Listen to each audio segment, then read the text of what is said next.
So we're just going to wait a couple minutes to allow everyone to arrive. I'm just going to drop a link to our group notes document in the chat, but I'll have to post that again because newcomers can't see the old things that we post on the chat.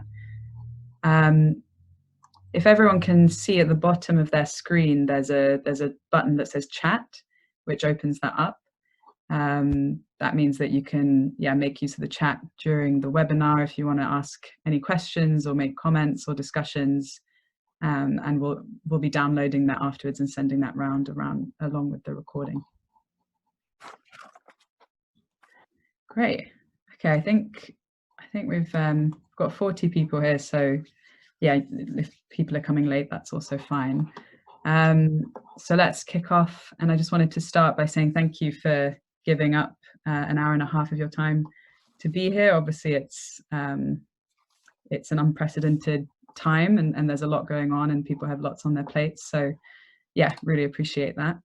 I don't know how many people here have used Zoom before, so I thought I'd just start by just giving you a bit of a logistical tour of this platform. So Zoom is a kind of video conferencing tool.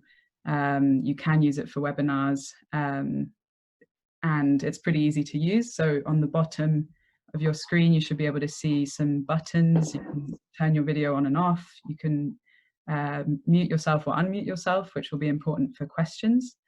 And you can access the chat function, which opens up a chat window where you can talk to everyone.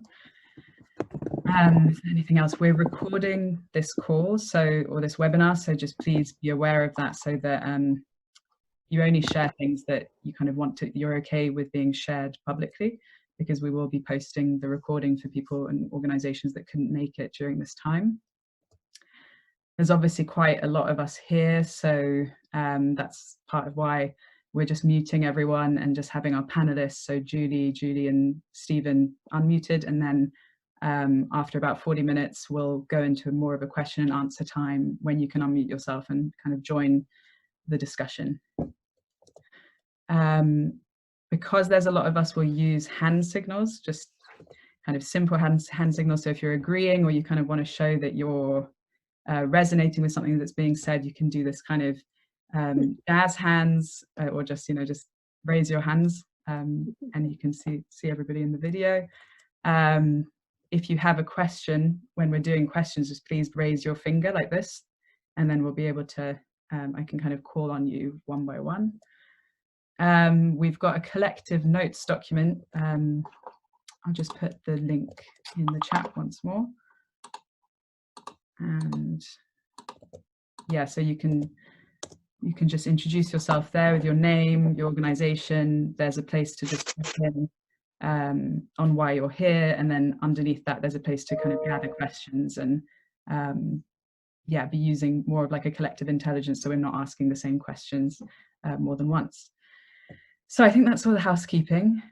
So let's hand over to our panelists. So I'd love to just start by asking Julie and Stephen, would you like to just introduce yourselves, say a bit about your organization and how you're experiencing leadership in complex change at this time. So we'll start with Julie Bishop. Oh, okay. Hi everyone. Yes, so here we are. This is another new thing. I think, like all of you, I've spent a week or so only Zooming, a new way of working, but it's fun. It's fun in a different way. In terms of reflections on leadership and who I am, the Law Centres Network is a small charity.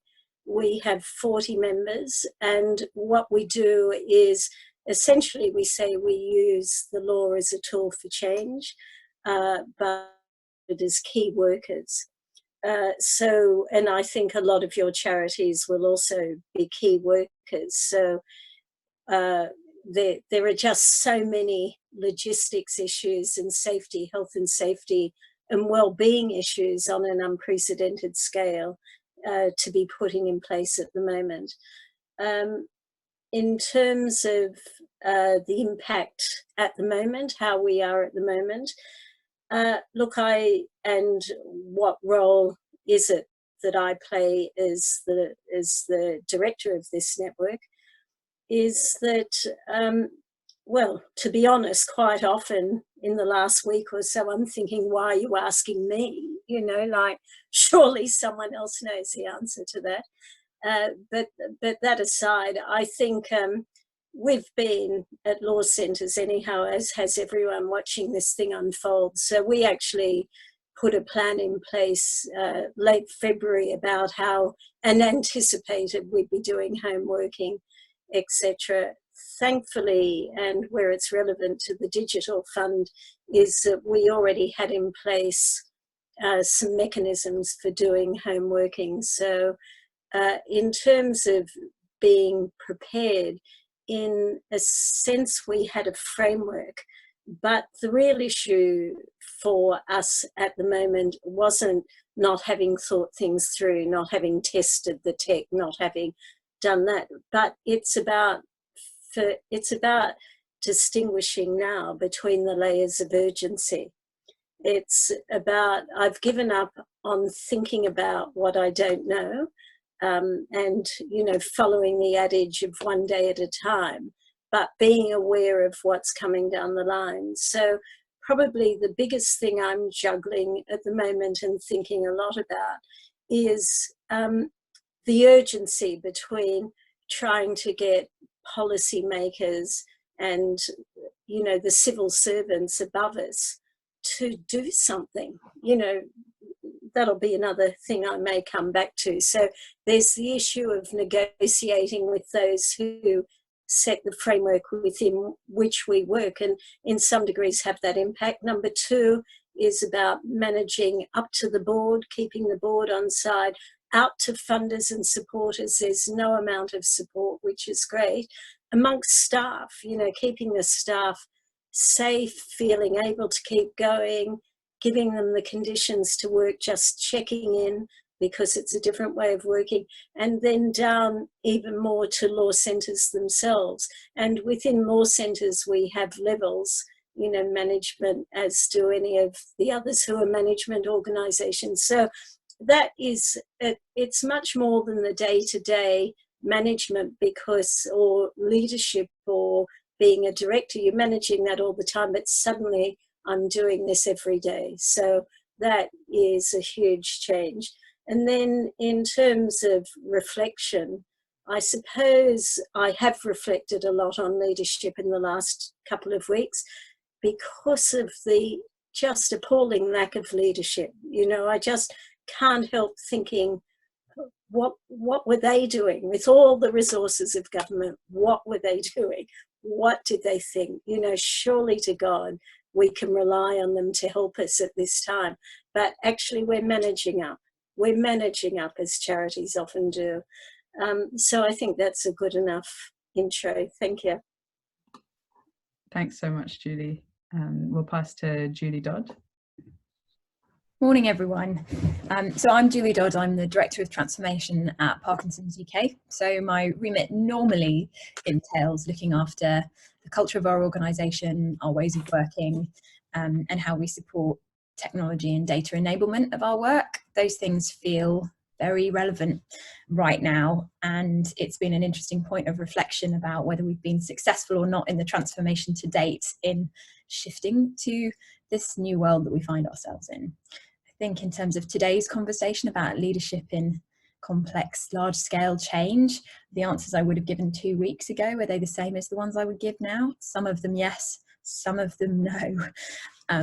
But I guess in brief, the things that, you know, reflecting on this conversation have been particularly important in leadership in our organisation in the last few weeks have been about, I really agree with what Julie Bishop said about managing upwards when looking outside the organisation. But in terms of leadership in the organisation, within our organisation, I think it's been about clarity is something that clearly people are seeking from us as leaders, and it's really interesting to provide clarity to your people. And for us, that's, you know, 400 or so staff and many thousands of volunteers at a time where there isn't actual clarity, there isn't the hard facts. So trying to create clarity, even if that clarity can only be, there isn't clarity now, but we promise to get you clarity by this date, I think is proving to be one of the key leadership skills. Let people know when they will know more if you can't tell them more now.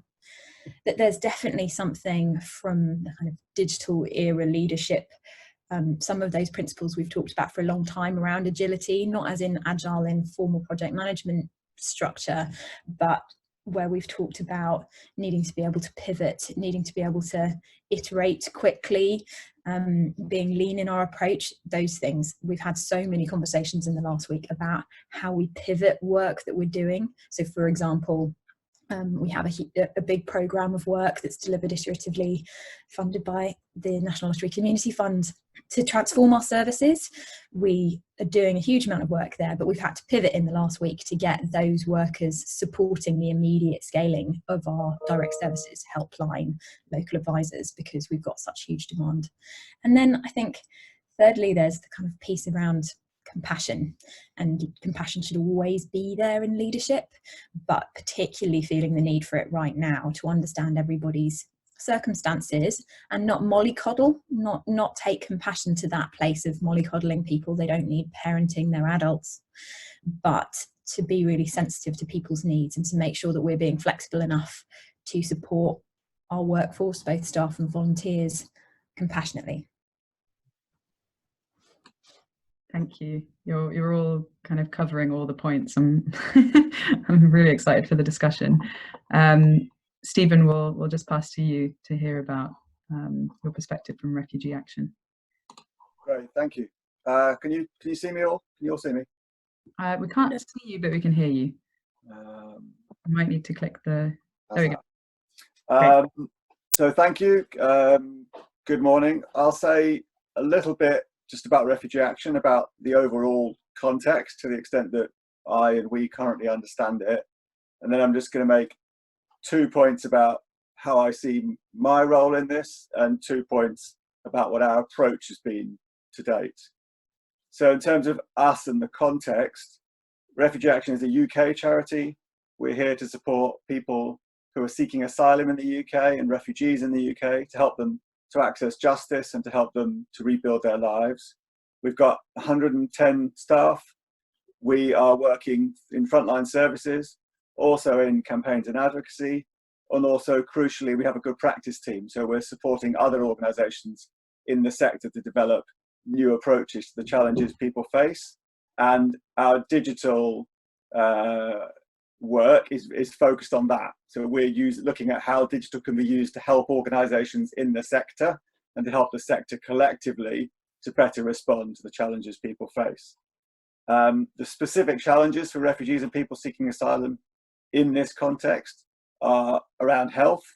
Clearly, many people come to the UK with complex health issues, so that's a big concern for us. Destitution and homelessness is a big issue for refugees and people seeking asylum, so a much greater risk in this context, and so those are particular preoccupations for us. I think 2 things I'd say about the context is, of course, this is unprecedented, period, and unprecedented challenges for all of us as individuals, as organisations, and for the state. And one specific thing I'd highlight in our context is that the Home Office as an institution is incredibly important in the lives of refugees and people seeking asylum. It determines how much money they've got, whether they've got anywhere to stay, whether they can learn English, whether they get a fair hearing. And so in the current context, the capacity of the Home Office and the wisdom and speed or not of the Home Office is going to have massive implications for our client group.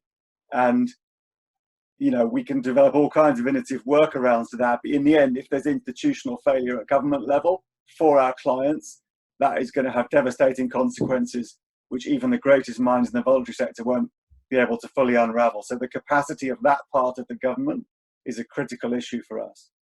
The 4 specific points I'd make, I'll do it very quickly, and I think it's interesting that when I thought about this, I think they're just as relevant specifically to our digital work as they are to our whole organisation.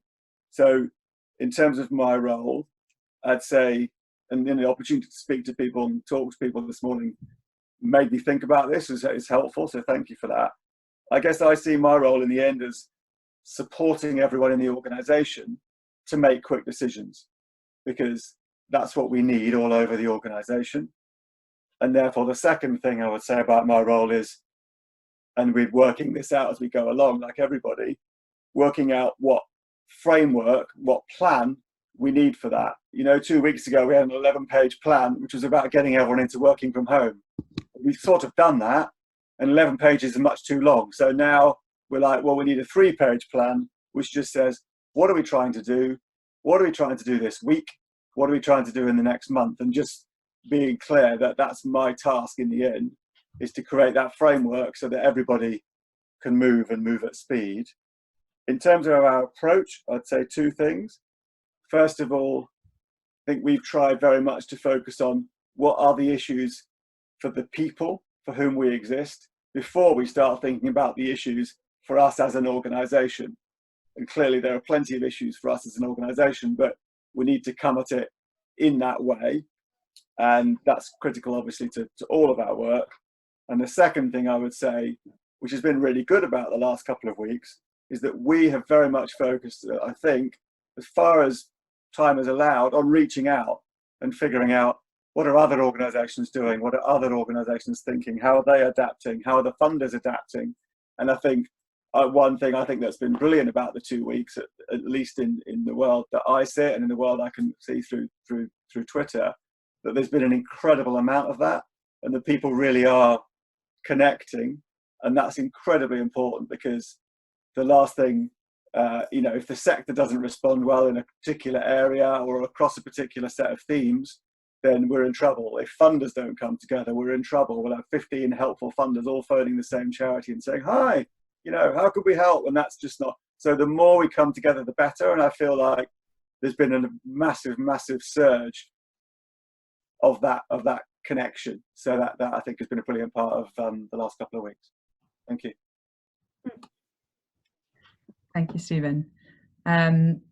I just thought it would be good to give a little bit of context for people who might not be aware of the digital fund. I mean, I'm quite confident that most people here are, but so I work at the Digital Fund, which is a fund that sits within the National Lottery Community Fund. We fund 29 grant holders, and so Julie and Stephen are representing organisations that are 3 of our grant holders. And for majority of the organisations that we funded, we were actually funding specifically kind of support in large-scale organisational change.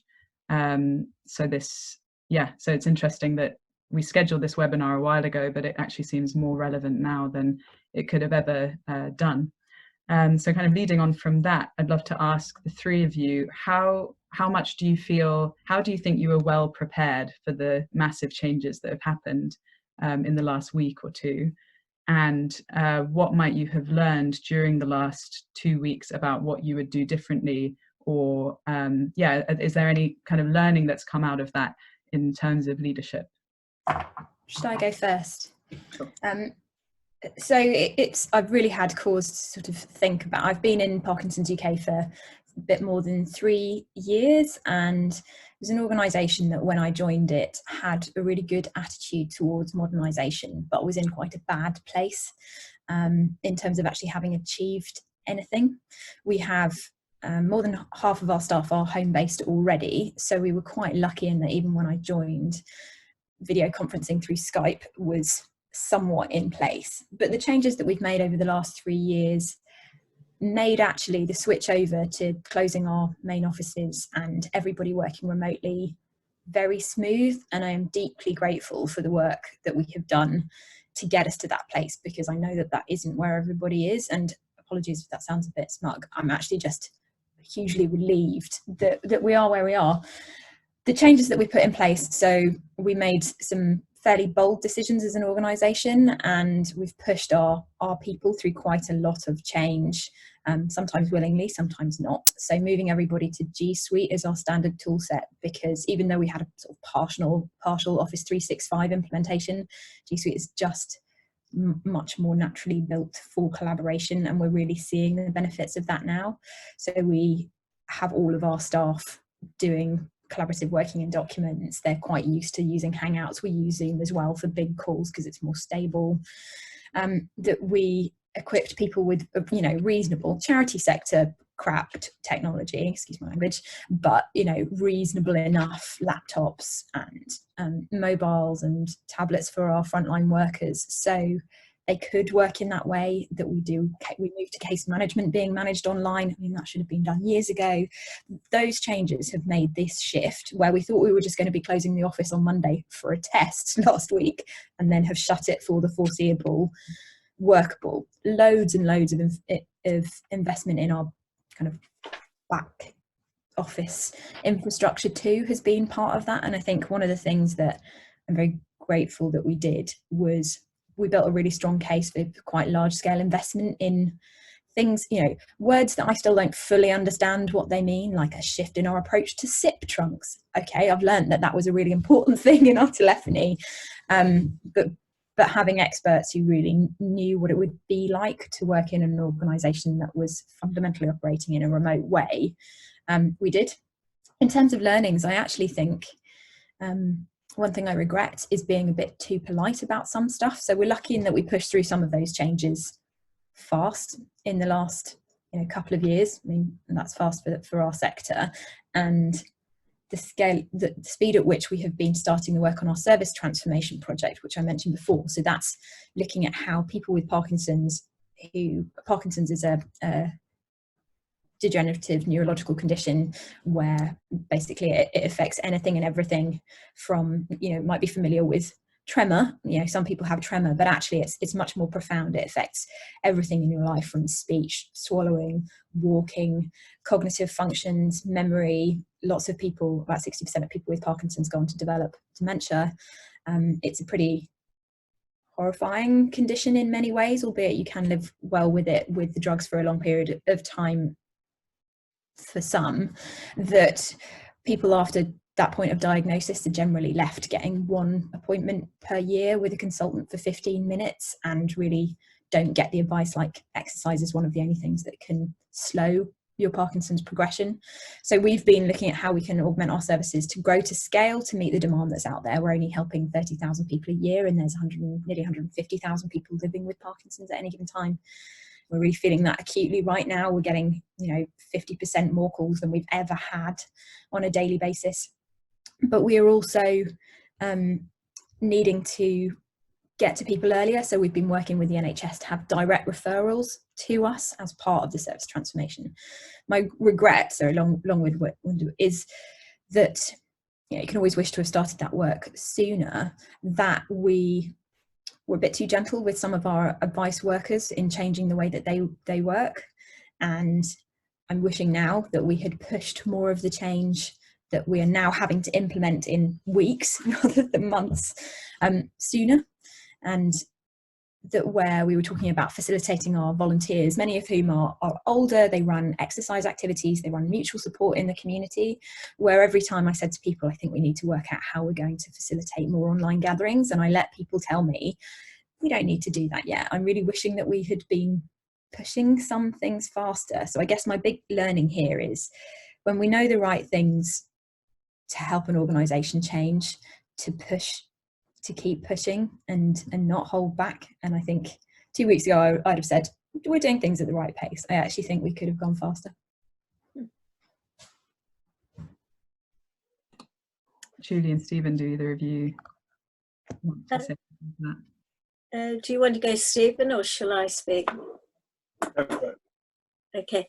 Well, look, I think in terms of what have I learned and what would I do differently, I think we've been focusing on 5 key areas. I mean, the balancing act is how do you keep work as usual going on, the substance of what you're doing, as well as responding to what's happening now. And, you know, that's been a bit tricky because, as all of you know, if you're providing direct services, you'll have to keep the services going. So it has been a monumental increase in workload over a very short period of time. but we've focused on 5 areas. Number one that you would all be doing is remote working. The second area is staffing, contingency plans for when people are ill. And that's not simply at our small office centrally, but law centres across the country trying to work out what those sort of contingency plans might look like, how they might support each other, how we in turn can support the managers at all those organisations. So that whole really bigger piece of keeping a national service going when people are both scared and maybe ill. Funding. Funding is just critical because as courts close, legal aid's already, you know, at its most basic level. There's a real issue of cash flow is going to hit within 3 months. And government loans are simply not the answer because we'll never catch up. So we're having to jump on that right now before organisations say can't pay the wages. So there's a whole huge financial piece. There is the whole piece about responding to the communities we work in and what the new areas of need are going to be and how we can act responsibly and with a duty of care to people when you can't see them face to face. And this has been quite a challenge, and I suppose it's been a real case where leadership has come in the typical sense. And Julie, what you were saying about being kind, we've just said to law centres last week, close the doors today. You all have to be well. It is your duty, both to your service users and to your staff, to work out today how to provide this service remotely, and you can't keep endangering them and yourselves. So, you know, there's been a lot of messaging around that because it's, well, yeah, people don't, you know, what they do is go the extra mile. They know their clients and the people they work with are in need, and they're not, the leadership that's been required is to help them see what the priority is and what the step they need to take.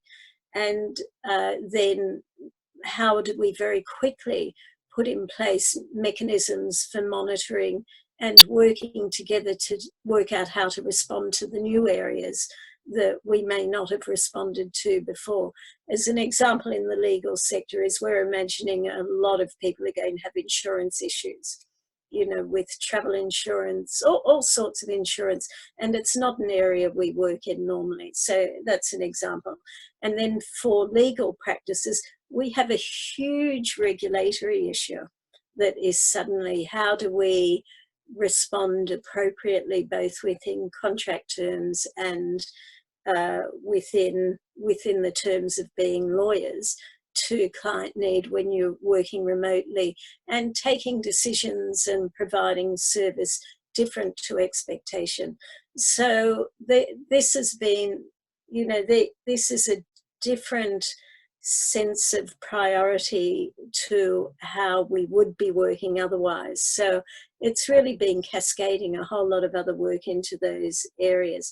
But I think in terms of what I've learned, apart from that focus, has been, as you say, Julie, someone has to make a decision and do it now and take action. And normally I am one to let the group decide, but I have found that I've had to, which isn't my normal approach, just to say, no, today, this is what's going to happen. And interestingly, this has been the surprise, people have gone, oh, okay. And like you, Julie, I've thought, hey, how come I haven't done that before? But, you know, there is that need for clarity. People need to feel there's someone in charge.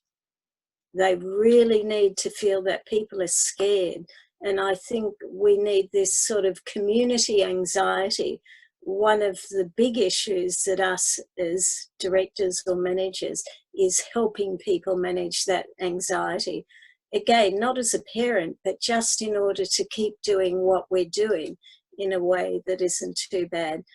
And then the last thing that I have learned, which normally I'm not great at, I expect everyone just to get on with it. You know, you just do it. You know, you give them agency to act, and you have your staff meeting, but in between time, you're not saying, oh, hello. What I've realised this week is the crucial importance of keeping the team together, giving them the chance to just talk, catch up each day, and what a difference that's making. Even we're having 15-minute catch-ups, and that seems to enable them to feel, oh, okay, it's all right, we're keeping going. Everyone knows what they're doing, because even though we do have flexible working, there's something about the expectation that you'll all be in the office next week or something and you'll talk then. Suddenly, you know, there's lots. So they're the key things. And I suppose the digital reflection again is agile.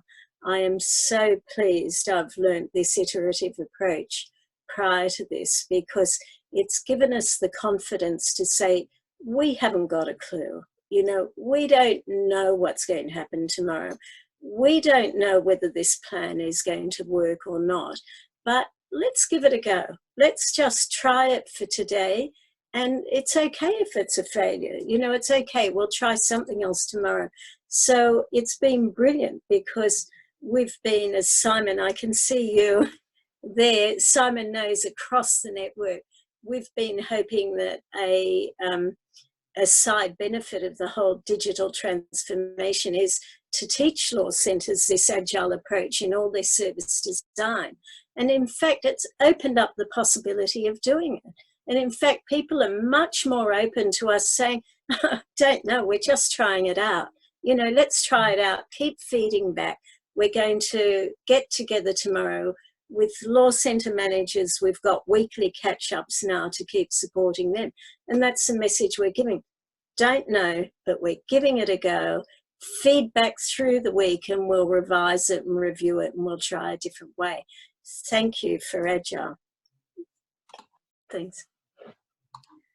That's brilliant. Thank you, Julie.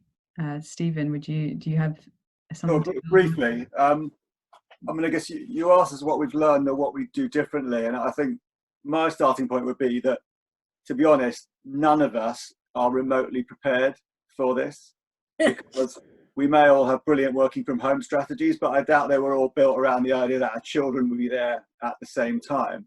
So I think we need to recognise that both in terms of practicalities and in terms of strategy, none of us are close to working this out. At Refugee Action, we've got around 110 people. We transitioned relatively well, I would say, to home working, but of course, some teams are far more capable because they're just younger and you know, more digitally connected, and they've been using these things as part of their work.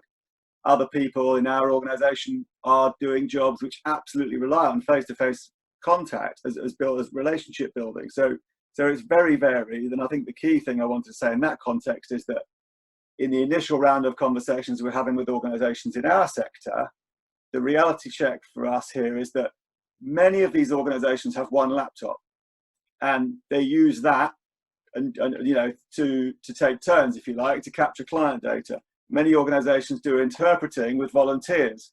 So people lack basic kit and lack systems and lack ways of pulling interpreters in through. So we need to deal with some of these really practical issues that some really effective local charities in our sector are struggling with, you know, in a very profound way right now. In terms of what we do differently, I guess the question for us and for all of us is that obviously, you know, I wish we'd been bolder, I wish we'd been more agile, I wish we'd been more connected, I wish we'd taken more of a systems view. But the question right now is this current crisis going to be a massive impetus to do all those things, or is it going to be a terrible barrier and stop us doing all those things? That's, I think, the big question. Yeah, I think that's, I've heard quite a lot of people talk about that, you know, could this be an opportunity overnight? You know, people who for a long time have resisted the digital ways of working are suddenly just completely going 180. But on the other hand, yeah, not all charities are in that position. And for many, this will, yeah, be a huge barrier to actually being able to adapt in that way. Could I, Phoebe, could I just answer very briefly that question about being not prepared? I completely agree. We're not prepared, but I suppose one of my, and can't be prepared because we don't know what is going to happen. But there are 2 points I'd like to make. Is that one thing, when I previously worked in a similar role in Australia, we had assured funding. We pretty well knew you had to commit fraud or something pretty terrible to not get your funding in the year ahead. Coming to the UK, the biggest challenge is that ongoing not being certain whether your charity is going to be there in 6 months' time or 12 months' time. It is the most unrelentless and thankless part of my job and all our jobs.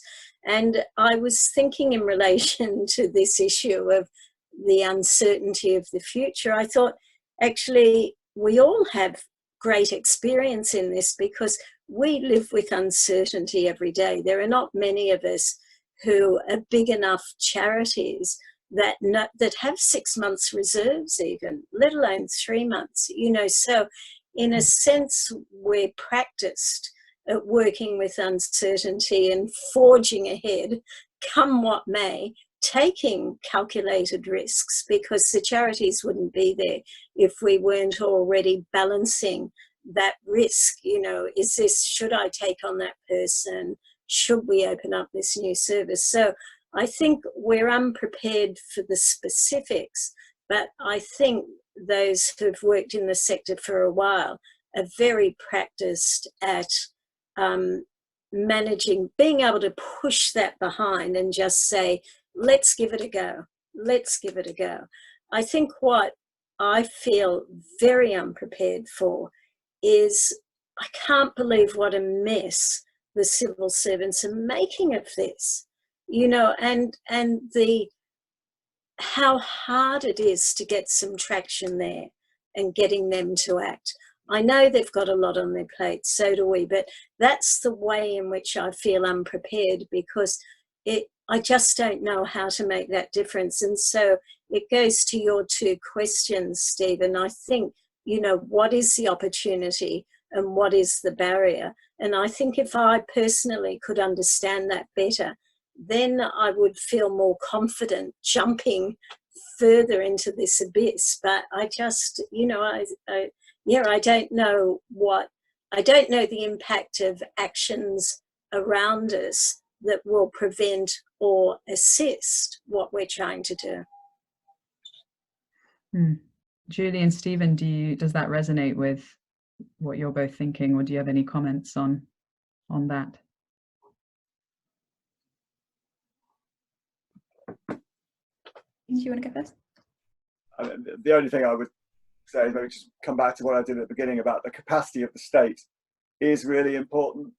I think we can all, watch the 5 o'clock press conference and form a view of the overall picture, but I feel like I definitely have views about the speed with which the Home Office responded or not, but I don't yet know where it's going to land. Do you know what I mean? Maybe in 3 days I'll have that view, but that's the issue. So I think, in a sense, critical question for us, as I said, is how well the state responds. But I'm not sure, to be honest, that in the next 72 hours, there's much I can do about it. So I just think that the speed and complexity and chaos within government at the moment, in a very, very short term, incredibly important as it is probably pretty hard to get a handle on. It may just take us a few more days. That's personal view. Yeah. I think I would just echo what Julie said about you can't know, and things are changing all the time, but the more you can set your organisation up to be iterative, the easier any unexpected change is. So things like the kind of 15-minute daily stand-ups with all the key people, we're doing that every day. That gives us the chance to say, okay, what do we now know? What do we need to change? How does that change our plans? And that, whilst it definitely doesn't solve everything, is creating a big difference for us. Hmm. Yeah, so there's this kind of theme of actually the limits of leadership. Like there's only so much that exercising your leadership in your organizations can do, and there's actually this infrastructure that in some ways, yeah, that can limit that. If you were to have a message to, you know, policymakers or government, I mean, obviously there's loads that you could say. Maybe you could just distill like one or two really key things, you know, that's on top of your mind at the moment, that would really allow you to yeah, exercise your leadership at this time. I think key one is don't assume charities are like any other business. And, you know, that's what we're pushing hard for in collaboration with lots of the cross-sector bodies, to say, you know, the whole furloughing, there's a word I never knew before Friday, of staff could be brilliant in terms of saving money, but we actually still need our workers working. So does that mean, can we furlough our staff and then ask them to volunteer for the charity? It's all those kind of things that just haven't been thought about. You know, are they or are they not key workers? Well, people with Parkinson's will get much worse if we can't do the things that we normally do within reason. It's you know, consider us as different than other types of business. Thank you. What about Stephen? Shall we go to you? I'd say simply that you know, the state is mobilising and will mobilise through local authorities to do things that we never imagined the state was going to try to do, right? To get the army to deliver potentially to 1.5 million people food into their homes, as I understand it. The issue for me is being really clear, what is the state not going to manage to do? And one of the things the state will not do well is find people that the state doesn't know much about, which is where a lot of our client groups are. They're not on the radar of the local authority. They're not on the radar of central government. You know, they're living very fragile, insecure, difficult, traumatic lives. And the voluntary sector understands and can engage with that group, and the state just won't. So get the support in to make that happen. The message, I completely agree with that, with both those comments. The only thing I would add to that is that we don't know where things are going to land. We assume they are doing stuff, but again, it's this agile message. They need to not have everything in place before they tell us what they're doing. We need to, at minimum, they need to keep us informed. That's the main thing. Trust us to work with you, keep us informed, let us help you where you can. Now, I do understand they're just madly trying to work out what they're going to do. They don't want to be talking to thousands of other agencies, but that's where they could just be providing updates instead of radio silence. Yeah, absolutely. Thank you. I just wanted to go back. We're going to pass over to questions in a second. But you've all mentioned, well, I think Stephen, it was you who mentioned that you've seen on Twitter, you know, this sector-wide support, you know, collaboration really coming into the centre of things, or into the forefront. And I know that at the Digital Fund, part of what we said when we gave, especially Strand 1 grant holders grants, so that's the grant holders who were funded to do this large-scale organisational change, was around ecosystem awareness, and in a way it's ecosystem leadership. So, and you know, the three of you represent charities which obviously aren't huge, but they are bigger than some of the smaller, like 1 or 2 person charities that are out there. And so perhaps what I want to ask is how do you think there's a role right now? What do you think is the role for larger charities to support or share, you know, learning tools, resources with smaller charities, and how much in a kind of crisis actually does the view become quite kind of myopic? Like, how much capacity is there to actually be helping other charities in this time? I think it is really challenging to be thinking outside our organisations. I think it's definitely fair to say that at the moment we are, you know, desperately working out how we can make sure our frontline services keep going. That said, key people are working cross-sector. I think it's, we're checking with each other, with our peers in other organisations, saying, how are you doing this, how are you doing that, in the way that our sector is fantastic at, and those networks are really proving more valuable than ever. And then we're working with the sector bodies, and I think that's where organisations like ours, we're a sort of 30-something million income charity per year, a third of which goes into research, but the rest goes into delivering services. How can we be creating resources, on really practical things that then we can share? That is, something we can do and push out through those kind of cross-sector bodies. So we were working with National Voices over the weekend on some things, and I think that's the key place to do it. Great. Thank you. Similarly, in the case of law centres, we are quite linked in with a much broader network of agencies and organisations that we work with anyhow. And we have been having, as Julie described, various cross-sector Zoom meetings. We're Zooming all the time, where a joint approach to funders or policymakers can be done, where we're keeping each other informed as best we can, so we're not all duplicating. It does add an additional layer of work keeping others informed, but it does stop us not doing what someone else can do. So we're live to that issue of not duplicating. We are sharing, what we can do, those things that we can share. But there is also the intensity of what we need to set up just today. And, something that is very relevant for this digital fund is that there are agencies or law centres who are woefully prepared because they're such small organisations. So, there's that sort of, I suppose it's not navel gazing or just looking inwards, but there's an urgency to quickly get your own house in order as well. Much like you were saying, Julie, we were too kind for too long, really. My fellow team members like to say to me, tough love, Julie, you've got to get onto the tough love. And that's what, that's really what I'm learning now, echoing Julie's earlier comments. Thanks. So for us, our good practice team has half a dozen staff, and it's there not in a sense to pass the greatness of large organisations to small ones, but to bring organisations together to work out how we find solutions and learn those things together. And that's very much obviously what our digital programme aims to do.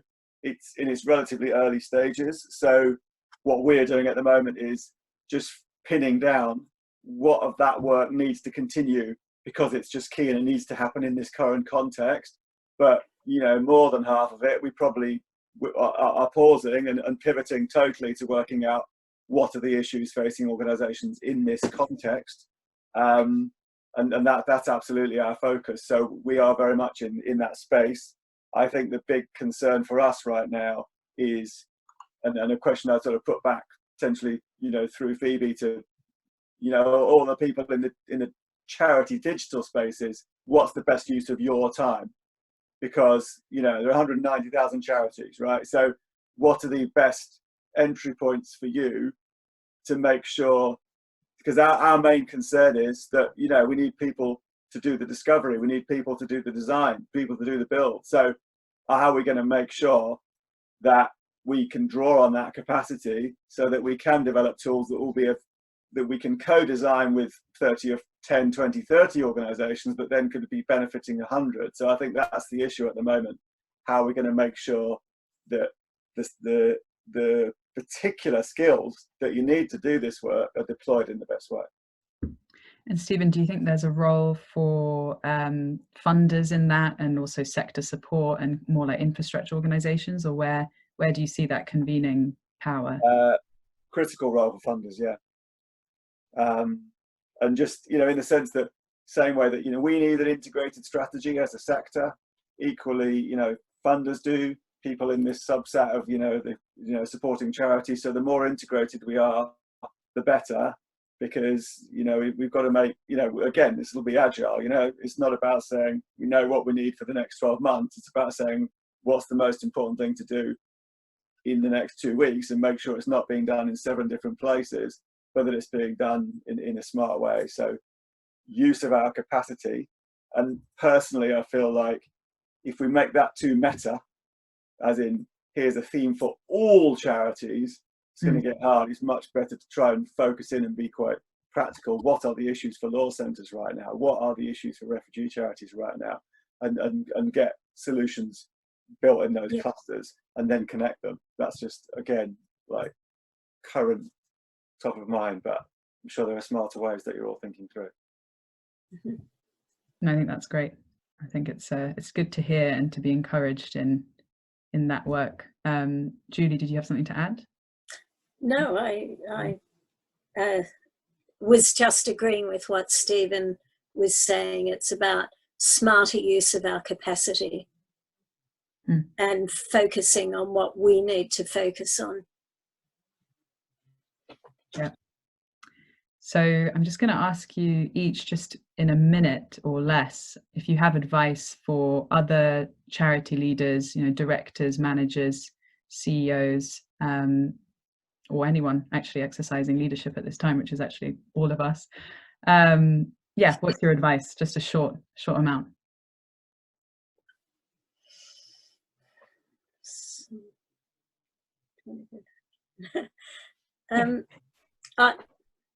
Julie, you go first. Problems of politeness in Zoom meetings. Yeah. Be less polite. I mean, it's a cliche, but the one thing that we can all do is do good communication, and good communication, I think, in this context means regular, with the degree of clarity that you have, and setting expectations about when there will be more clarity. And, you know, some of those communications might be, you know, a 2-line email, or better, if it's a regular check-in point in a week, we've just put in a sort of half an hour with all staff. We'll probably do the same with volunteers, just so that everybody knows that there's a moment where they're going to be communicated with if they don't hear anything in between times. And it's amazing how much that is settling nerves, which helps everybody just get on with their jobs. So, you know, to say communication is vital to leadership is, you know, a platitude that wouldn't normally need saying, but I think in this point in time, it's more important than ever, and it is about frequency rather than perfection. Yeah, so rhythms, I guess, rhythms of communication. Great. I mean, look, we're all working it out, so anything we say comes with massive humility. We'll have conversation in a moment. There are 2 things that occur to me are, first of all, again, thinking it's a long game, really thinking about our people, building on what Julie just said, you know, understanding their context. You know, if you're a single parent right now in a small flat with 3 children, it doesn't matter how good you are at your job, you're not in a place where you're going to be delivering high value work. So understanding where people are and supporting people is really important. The second thing I'd say, which is more personal, is that we all need to make sure that we recognize it's a long game and we don't burn out. You know, I feel clearer this Monday morning than I did on Thursday or Friday. You know, we're all going to think more clearly if we just give ourselves a break. And in my case, you know, I can get on the bike for as long as we're allowed to, or whatever else it is, but you know, let's not burn out. Yeah, that's very key. Yeah. I would say I think where I've made my biggest mistakes in a role as a manager or something is where I've been doing something that someone else advised me to do but didn't necessarily feel right. There's something at the moment about being authentic, or sort of understanding what is a way that you can work and that will work for you, and understanding your organisation. So there's something about not necessarily following all the advice that's out there, but rather thinking, okay, what works for us? What, you know, with my own personal foibles, what can I actually do? I made the joke about tough love. I know I'm hopeless at it. There's no point in my suddenly trying today. You know, it's just about really focusing on what you as a unique individual can do and what your organisation is actually capable of. I think the other thing that I'm really aware of at the moment is that in states of heightened anxiety, we need to assume that everyone's trying to do their best. And although they might be doing things that just look crazy, we have to assume they know why they're doing it and what it is, and give people a bit of leeway at the moment, because yeah, it's just tough times. And then the last thing I think that's really important, or that I noticed last week made a difference, is that being very obvious about hanging in there together. And it adds on to Julie's point about communication. I think people need, we're social animals. We actually need physical contact. It's how we are. We haven't got it. So we've really got to find other ways to let people feel they're together, they're part of a group, and, you know, and we're supporting each other. So it's about being authentic, be kind, assume people are trying, and hold in there together, hold everyone together. Thank you. That's really inspiring. I'm glad to. Well, that's self-talk there, because actually I'm going, ah, what the hell? Yeah, and I think kind of underneath what all of you are saying, there's this theme of vulnerability, of actually just being kind of vulnerable as leaders, and encouraging that authenticity, clarity, compassion, all of those things you've mentioned. Actually, on that point, it's just something to add, because I was talking about it actually this morning with one of my peers about that point about being authentic, and about, as a leader, not, you know, accepting that you're feeling under pressure and that things are emotional too, but still being really cautious, like any change process, that if you don't remain swan-like in some situations, and I would say those kind of like all volunteer, all staff communications, if you can't appear too vulnerable in all of those situations. So whilst, you know, I normally believe in that, bring your whole self to work, I think there's a really important role for leaders. We can find safe spaces to go to each other. Our people actually really need us to be swan-like some of the time, and to be really clear when you need to do that, I think is key. Yeah, couldn't agree more. I'm going to invite our listeners, audience, if you've got questions, this is the moment. So I've seen Lynn, if Lynn is still here from Open Food Network, you put a question in on the shared document. Can't see Lynn here. Hey, I'm here. You can't see my face though, sorry. Hey, thanks everyone, this is really interesting, and I think you've definitely gone some way to answering this already, so yeah, but I'll ask it anyways since I've been invited to. Yeah, basically, because there are loads of top-down interventions that are coming, and we're going to keep seeing them, I think, as governments work to stop our economies just totally collapsing.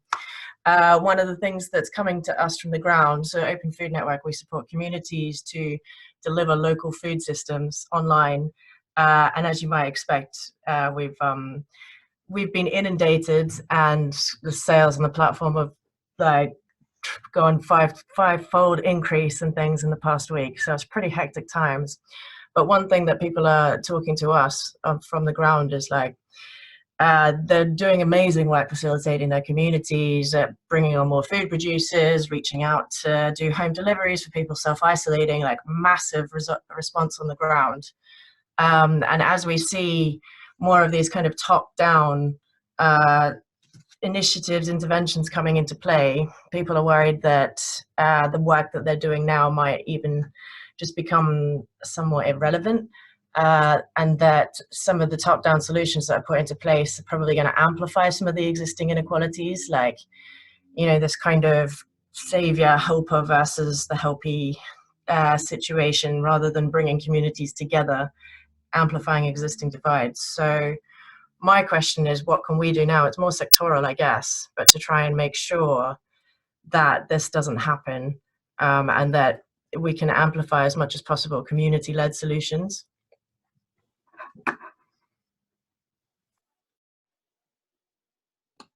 Would like one of you like who feels most able to answer that? Julie Dodd. Okay. Yeah. Good. Oh, sorry. I thought I actually mixed up the Julies, so I meant to say Julie Bishop. Sorry. Go for it, Julie. I don't have the answer, except to say that we have been having a lot of discussion about how we anticipate that what's going to happen here will be a widening of the gap.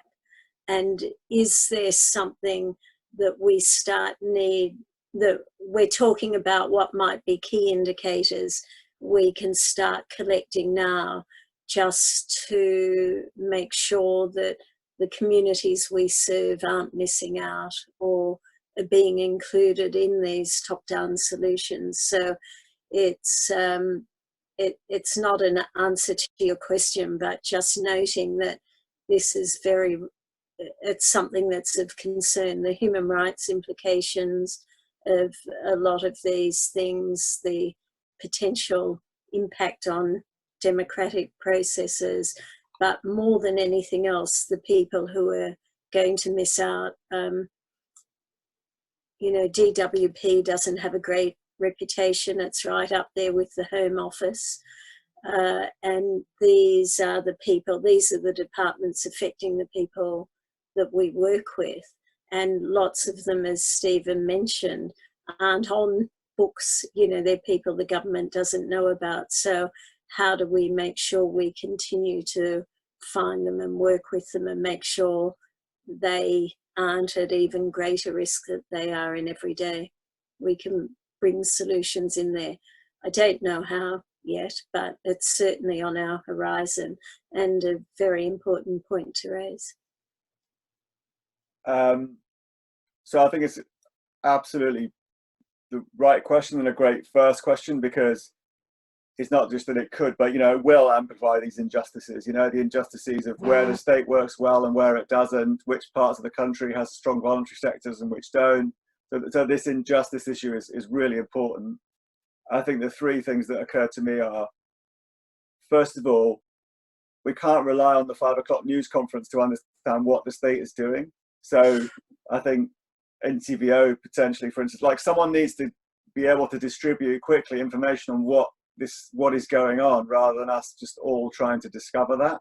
So knowing what the state is doing is really important. I think the second thing I would highlight, and again, my understanding of it is extremely partial, but the Voluntary Sector Emergency Partnership, which is being chaired by Mike Adamson from British Red Cross. As I understand it, if you don't follow Mike on Twitter, definitely a recommendation. You know, they're trying to do exactly this job, bring organisations together, identify unmet need, identify therefore what the voluntary sector needs to do.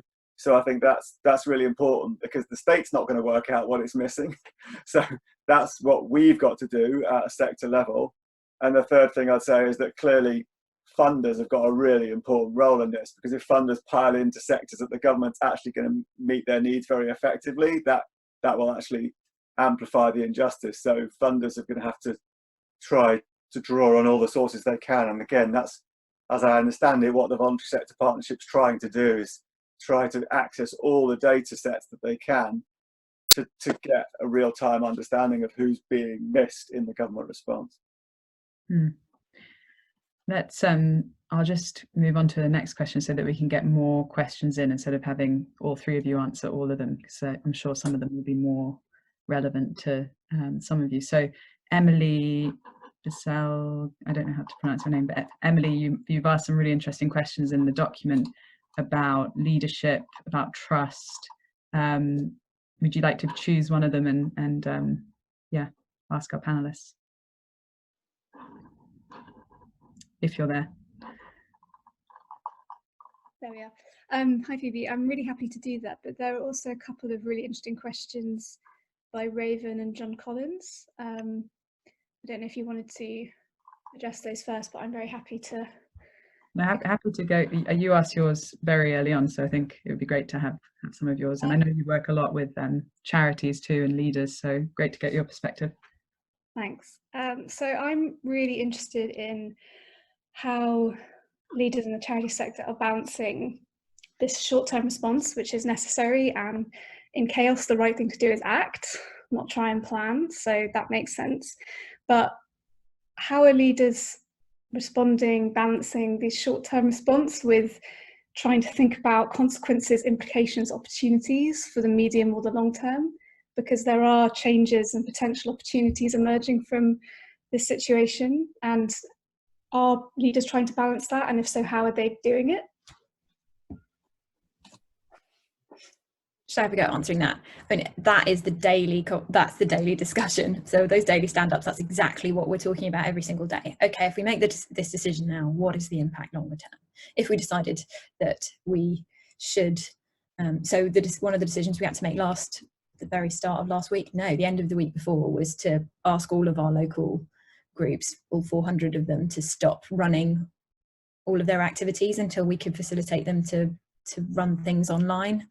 That was a hell of a decision, thinking about what that does to all of those volunteers, thinking about what that does for the population of people that they serve, many of whom are not online. You know, that was a decision that was made because it was clear that it needed to be, but it started a small, mini project to work out exactly what the long-term implications of that, how many it meant getting into, like, it comes back to John's question about data, getting into the data of like, okay, what do we actually know about our population of volunteers? How many of them are online? Okay, so how many of them is this going to work for? How many of them isn't it? Okay, therefore, how many of them do we need to ring this week to explain to them?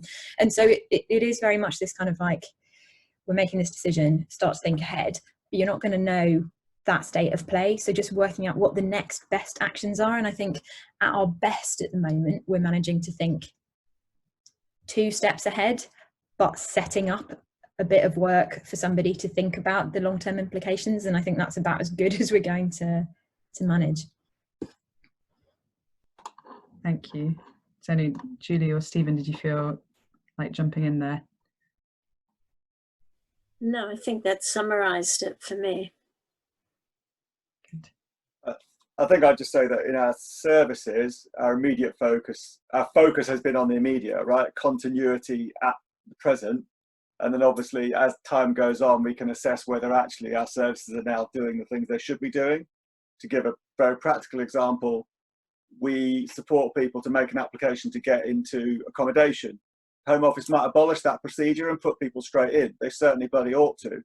So that would actually, then we could obviously pivot that resource to something else. But at the moment, our services focus is necessarily very immediate about keeping it operational. I think where I hope we can maintain stay focused on the longer term is the question of how the sector is going to look and how the sector is going to connect. Because definitely, if you've got 100 charities in the UK and they've all got exactly the same problem, how do they bring an interpreter into a call when it used to be done by a volunteer in the room? We can bring organizations together because they will, just as I've seen over the past week in lots of people setting up Google Docs or, piling into calls of 100 people. It's very chaotic, but at least it's certainly showing that people want to have conversations, because they're all wrestling with the same things. Great. Thank you so much, Emily. Great question. What I'm just seeing, Raven, you've got some really interesting points here as well about working at Raven is represents another organization from the Digital Fund grant holder group, National Ugly Mugs. Do you want to unmute and go into some of what you've written in the document? Sure. Sorry about the ramblings. No, it's great. Just thinking out loud about and everything that people said today really hit home Lucky for us, we were pointing in the direction of digital anyway. As a digital charity, we're a really small team. So we have 8 FTE, but we're able to provide victim support and crime prevention to sex workers. So it's such a, just when you're dealing with populations that are not as sympathized with as maybe some others, a lot of what Stephen said really hit home. They're off the radar. They're homeless now. Like nothing that's been put in place affects and supports this population of workers because they're not recognized as workers due to all kinds of issues, moralistic issues, etc. So it's like balancing taking care of the staff who need to take care of those folks, and vice versa, probably in reverse order. But it's just, how do we do that in the space where a lot of charities have challenges as well? And your point about funding, because we draw a lot of our core revenue from police services. Each force, we negotiate with each force to contribute to some of our core services. And I'm just anticipating that those resources won't be here. And so it's just balancing all those things as a charity in the sector where there's a lot of need, and dealing with this really intersectional population that includes people with health issues, migrants, moms, all kinds of people of all different genders. I don't know. And just more reaching out and speaking out loud, more than a question, but yeah, just at a loss, because we know people in our populations are going to die. So. Thank you, Raven. Yeah. Can I ask you, Raven, what you think? I mean, I haven't got any answer to that question. I suspect you have a better answer than I do. What do you think? Well, I think the idea of collaborating and networking with each other and recognizing that we're all dealing with populations that have a lot of need, but also are quite resilient and innovative. And like for us, sex workers have a hardship fund they're pooling to get resources to help each other with living expenses, but to make sure that, there should be, I think, some really key strategic investments around that. Some of the things you guys already said, I mean, the compassion bit, making sure that we're understanding how our staff, the context our staff are working in, making sure we're facilitating briefing and debriefing. So this morning, I just sent an email about stand-ups and stand-downs that is going to be implemented across the team to just get the communication up. And then, yeah, just finding ways to speak with one voice, which is really difficult in a context where charities are competing against each other for, limited and probably, in light of Brexit, more limited resources.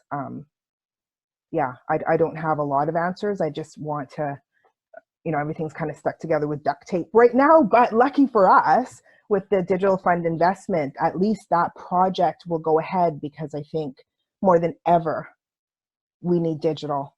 And so my job is and Carrie's on the phone too, our COO is our Chief Operating Officer's on the phone too.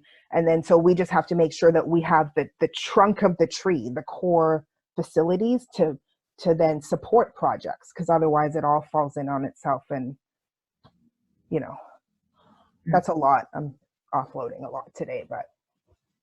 No, it's great to hear your perspective, and I guess it kind of resonates with Stephen. What you were talking about is kind of more vulnerable populations who might not be included in that normal.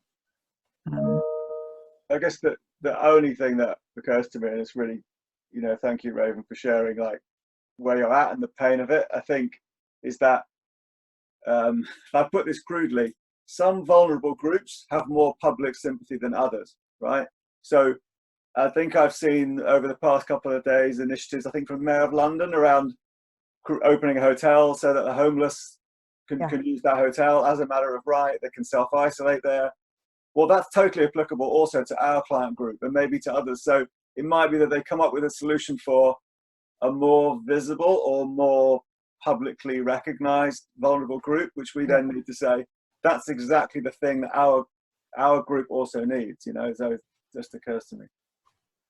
And then how do we say that to, you know, to get access to people who just are, they're busy too, right? So I'm just wondering, do we say that collectively? How do we say that? I would totally defer to people who are involved either in the voluntary sector emergency partnership or NCVI, you know, whoever's bringing us together is going to have to work that out, because I don't know. But as a sector, we've got to have this story around who's missing out. Yeah, but it also seems to me it is something I've been thinking about a lot, is how do you get traction? Which are the things that you need to ask for immediate action for? But in terms of the point we're discussing here, this is a role I think funders, some of the bigger funders, can really play effectively, because number one, they really want to help. They know it's a moment in time where they can jump in, but also they can often be listened to or heard by policymakers more effectively than we can. That's all. So if you've got a good funder, I'd be lobbying them and ask them if they'd make the ask.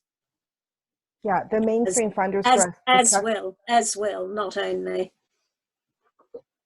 The mainstream funders in terms of trusts and foundations for us absolutely have, and Lottery has said, hey, we're relaxing reporting. We know that you're there, you know, trying to acclimate to what's going on.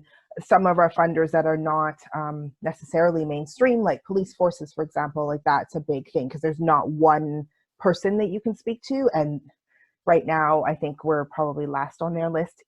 So, but if we're speaking collectively as a sector, it would be really great to acknowledge, to just acknowledge the work and acknowledge the gaps, like Stephen said, and you have said. Mm. Yeah, and I would just add to that I guess at the Digital Fund, which is, you know, got some practices that are quite different to the rest of the National Lottery Community Fund. I guess that it was quite easy for us, because we've always said, you know, we're not looking for an end of year report. We're actually looking for much more agile updates and like evidence that you're just, you know, making decisions as you go based on the available data of the, you know, the environment at that time. So I think we really want to encourage other funders to consider more agile and kind of responsive reporting and flexibility and giving grant holders the trust and the responsibility to decide where they spend that funding and how. That feels really important at this time. John, I'm going to pass to you to ask your questions about data, and I know Catalyst, which is a network that we fund, is working a lot around this at the moment, how to kind of gather needs, do a needs analysis and kind of gather data on what charities need. But I've also been wondering about what, you know, who's gathering the data about what the people on the ground need. So it'd be great to have your question about data and anything else. You're on mute. Let me see if I can unmute you. Okay. Try now. As you know, I'm not a charity worker, but I have been working in my local community for a number of years, collecting prescriptions for people who are housebound, helping people with mental health issues, delivering food, all those sorts of things. And we built up an element of trust, great trust, with all of these people. And in particular on advising the elderly and other vulnerable people who aren't particularly digitally savvy about what to do when they get a phone call from someone who asks them to give them their bank details and is it real or not. And now we're faced with a situation where many of the people that I'm talking to are saying, well, we had this call from someone, we don't know if it's real or not. They're asking for all sorts of data or information about them, actually, and they're not sure whether to give it out. They're not sure if they can trust the person on the other end of the phone, rather like, you know, can you trust that this is the gas man coming to your door without a specialist badge and identification? And what I wondered is, what do the leaders of charities suggest to their workers, how they approach this issue and this problem? And is there some sort of trustable identifier that we could use and others could use in order to allay the fears of what are very, very vulnerable people at the moment. Yeah, and I just wanted to say we've also got Megan from NCVO here on the call, who it could be great to pull you into, Megan, to answer this. Hi, sorry, taking me longer than usual to remind myself how to unmute. Hi everyone. There's so much going on. I'm just trying to find a good place with the summary. I'll put this in the Google Doc as well. So, I mean, at NCVO we've completely pivoted all our work, and we closed the office on Tuesday. So we're only 3 days into complete remote working. So a lot of time has obviously been taken up just with everyone working out how to keep going, but we're getting there. So so we have a page on our website, and I'll add the link to the Google Doc, which we're updating every day, if not every other day, and that's kind of working quite well as a focal point. I know lots of other umbrella bodies are pointing to that now, and that's having massive traffic. So that's just trying to provide that really clear advice across all different areas of how organizations need to kind of manage their response and the different kind of crises they're facing.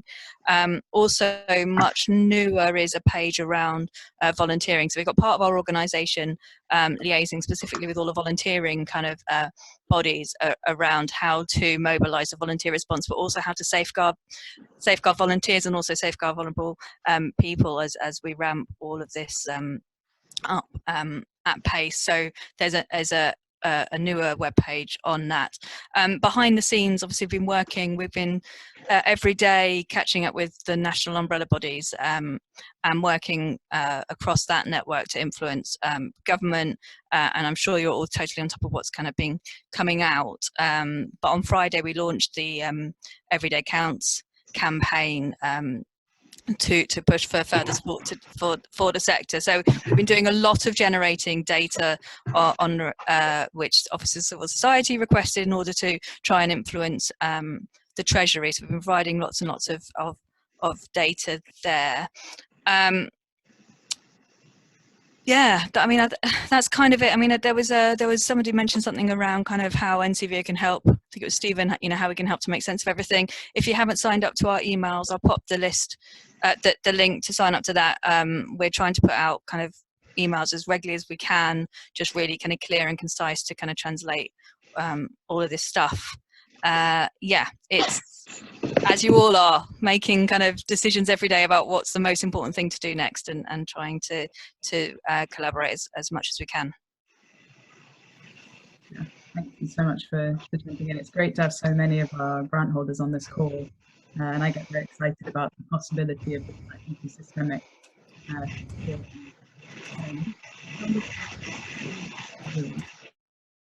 sorry, that was an emergency mute all. We're coming to the end of our hour and a half. It feels like it's kind of rushed past yeah, just very quickly, and I'd love to stay on, and I can see there are other questions.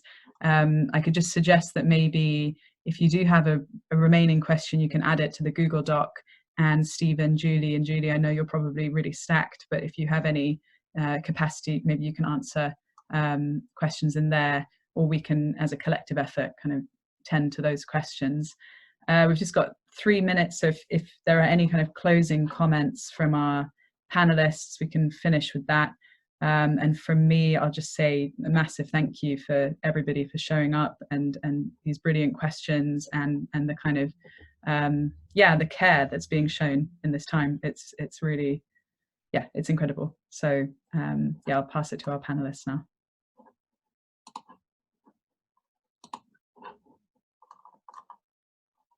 Who's going to start us off? Just being aware of time. Obviously, it can't be very long. Shall I go? Just for time. So, I mean, I would really say in terms of the questions in that document, I'm like, I know some of the people in the group, the broader group here today, you know, there is expertise here well beyond mine. So I'd encourage it to be let's all try and answer those questions together and support each other. And I think for me, big takeaways are around how can we make the most of these kinds of bringing together of minds and share resources. I think for us as an organisation, if there are some things that we're doing well, how can we package those up to share? One thing I guess I didn't really cover before in the other thing I think we need to really model as leaders is about the whole idea of being T-shaped and demonstrating to everybody that we are working with that no matter what level of the organisation you're in, getting stuck in and growing your skill sets and teaching each other very rapidly how to do things. Like we're teaching people how to man the helpline and manage communities, but actually we as leaders can be handing over the power appropriately too. And I think it touches back on that, trying not to kind of top down everything, that facilitating the great practice that happens, I think is the other really key thing in leadership. Let the good practice that's happening organically, even if it feels chaotic, happen. But yeah, thank you for this opportunity. I'd love to have heard more from the expertise in the virtual room. Thank you, Julie. Julie Bishop, can we pass to you?